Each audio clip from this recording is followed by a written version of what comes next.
नमस्कार, मी अजित कुलकर्णी, प्रहार जनशक्ती पक्ष शहराध्यक्ष सोलापूर। आदरणीय आमचे पक्षप्रमुख दैवतुल्य बच्चूभाऊ कडू यांना मानाचा मुजरा प्रथमतः, जेणेकरून लोकसभेमध्ये, अमरावती लोकसभेमध्ये राणांच्या विरोधात उमेदवारी दिल्याबद्दल प्रथमतः बच्चूभाऊंचं अभिनंदन। आणि आता त्यांच्या पायाखालची वाळू सरकलेली आहे। हरामखोर रवी राणा जो म्हणत आहे बच्चूभाऊंना, बच्चूभाऊ असे तसे, अरे बच्चूभाऊंच्या पायाची सर सुद्धा तुला येणार नाही। जो आमदार आदरणीय आमचे बच्चूभाऊ 20 वर्ष कुठल्या पक्षाचा झेंडा नाही, काही ना, अपक्ष निवडून येणारे एकमेव आमदार आहेत।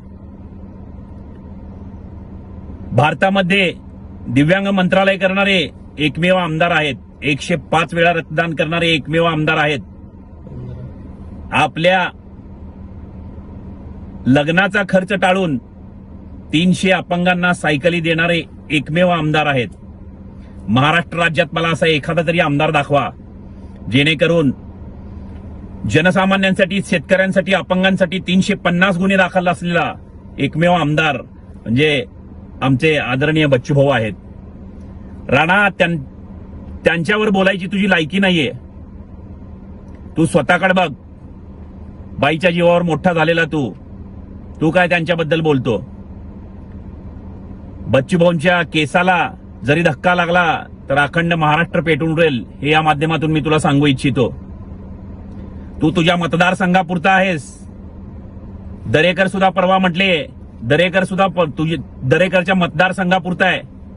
आदरणीय आमचे बच्चूभाऊ महाराष्ट्र राज्यात एकमेव धगधगणारी तोप आहे, हे सगळ्यांना माहीत आहे। मंत्रालयात सत्तेत असले तरी विधानसभेत आपल्या सरकारला एकमेव जाणीव करून देणारे शेतकऱ्यांबद्दल आदरणीय आमचे बच्चूभाऊ आहेत।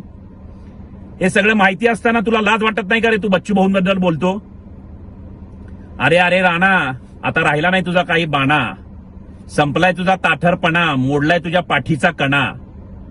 गप मिळतंय त्याच्यात खाना आणि बीजेपीचे गुण गाना, हे या माध्यमातून तुला सांगू इच्छितो। आणि बच्चूभाऊंवर बद्दल बोलण्याची तुझी लायकी नाहीये, तू बोलू सुद्धा नको, अन्यथा याचे परिणाम तुला भोगावे लागतील, या माध्यमातून सांगू इच्छितो।